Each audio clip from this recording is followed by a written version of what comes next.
Conventional fitness programs focus upon strength, endurance, cardio, flexibility, but where they all fail is that they neglect to address the aches and pains which we accumulate daily, as well as the fears and traumas we've stored in our body throughout the course of our life.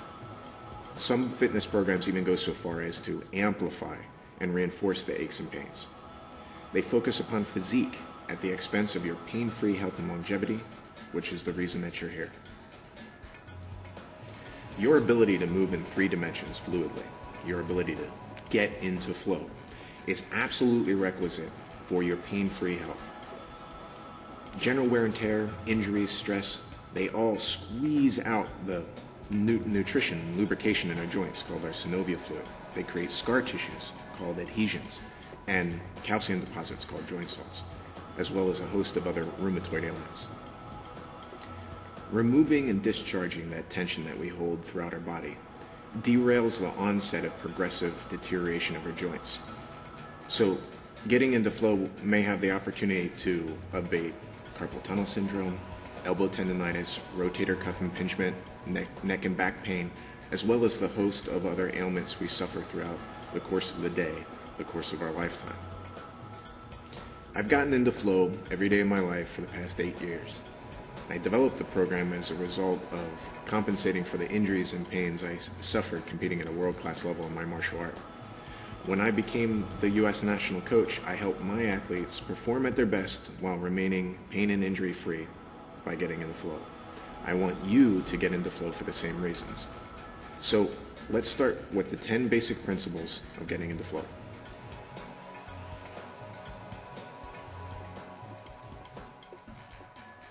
Principle 1, intuition.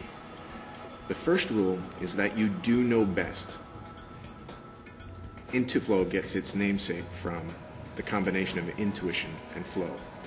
Grace and poise are our natural states. We just have to remember them. Our nervous system, our circulatory system, and our connective tissue system all speak to each other in their own unique language at a cellular level. We're basically hardwired to communicate problems if we would only listen and act upon those hunches. Principle number 2, universal. The second rule is that everyone will develop in a predictable pattern. Human nature is like this. Whether it's in the physical realm, the emotional realm, the verbal realm, we all develop in a universally predictable pattern. Locomotion is a good example. First we move to sitting, then we start to crawl, then we stand up, and then we walk. If you get to a point in your movement where you feel that you're stuck, don't worry, you will develop. Everyone develops in a systematic way from moving from recovery to coordination to refinement. Principle number 3, incremental. The third rule is that you must have baby steps to ensure that your development is permanent.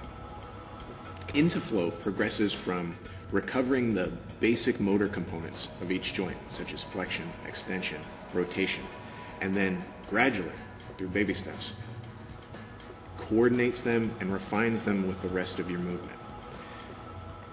Progress must be gradual in order to be permanent, so don't rush. This isn't a race. Principle number 4, personal. The fourth rule is that we each develop in our own unique process. Human nature may develop in a predictable, universal pattern. However, we each do so in our own timing. For instance, you may take a short amount of time to recover the range of motion strength in your elbow. It may take a little bit longer in your knee, and for someone else, it may be the reverse. The point is that your development will take its own process. Don't rush it, don't hold it to someone else's standard, just let it happen of its own accord. Principle number 5, sophistication. The fifth rule is that we need to allow ourselves to move from the simple to the sophisticated.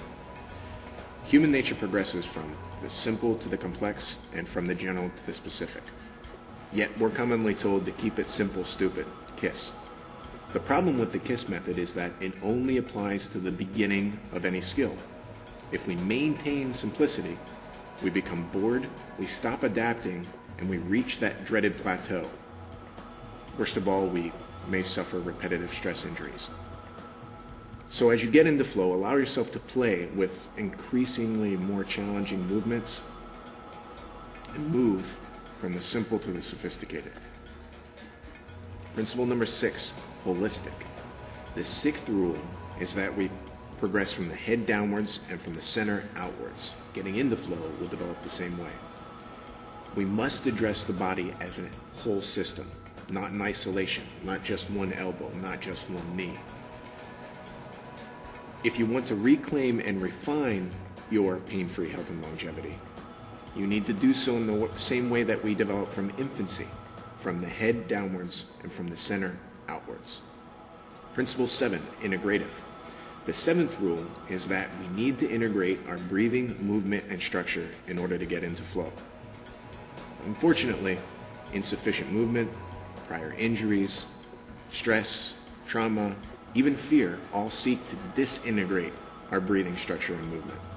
For example, you get stressed out, you hold your breath, your shoulders scrunch up, your head juts forward, your posture starts to go down the drain. In order to get into flow, we need to integrate our movement, our structure, and our breathing. Principle number 8, compensation. The 8th rule is that limited mobility, aches, pains, may not actually be the source of the issue. It may actually be on the opposite side of the body. We're not built like a brick house, each brick stacked on top of one another independently. If a tree falls in the corner of a brick house, it may destroy that side of the wall but leave the rest of the structure intact. We're more like the high-tension guide wire system of a sailboat, each balanced to hold the sail up tight. Much like a sweater, if you walk by a protruding nail and it snags part of the sweater, it may make thread on the opposite side of the sweater tight and even tear. When you suffer aches, pains, or limited mobility, it may not actually be the source of the issue. It may be some compensation for a hidden issue on the opposite side of the body. Principle 9, symmetry. The 9th rule is that we must explore our body in symmetry to get into flow. We do this through complementary movements. For instance, if you bend forward, you bend backward. If you twist your neck one way, you twist your neck the opposite way.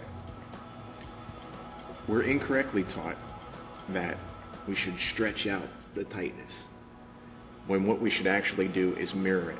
For instance, if it hurts to move your shoulder in the rear quadrant, move it in the front, or even on the bottom, in the opposite. What we should seek to do is to shave away at the bound tension slowly, smoothly. We move to the tension, not through the tension. Principle 10 is fun. The 10th rule is that you can't work to get into flow. You have to have fun in it. You can't fight fire with fire. If you have pain in your body, increasing the pain won't help you. The best thing that you can do is to enthusiastically explore the movement, to enjoy what you're doing, and to explore this as your personal physical odyssey. So how do you get started? How much do you train? How often? 3 to 5 repetitions in both directions, from head to toe and from the center outwards, once per day suffices. If you can't afford 15 minutes to guarantee your health, then 2 minutes several times a day suffices. Hit the major areas, your neck, your spine, your hips, your shoulders. If you're at a particular activity like sitting at a desk at work, hit the areas that you use most often. If you're typing a lot, work on your wrists, your fingers, your neck, so that it doesn't create an imbalance from your activity. Make sure that the focus of your program is whole bodily, but also pay attention to the local issues that may arise just from your normal activities. So when do you progress on to the next program? We have the basic, the intermediate, the advanced, and the master. You progress on to the next program when you can consistently perform the techniques in each program very well. What does that mean? Well, it's subjective. On a scale of 1 to 10, 1 being very poor and 10 being very graceful, if you can consistently perform each movement in the program 8 or higher, then it's time for you to advance.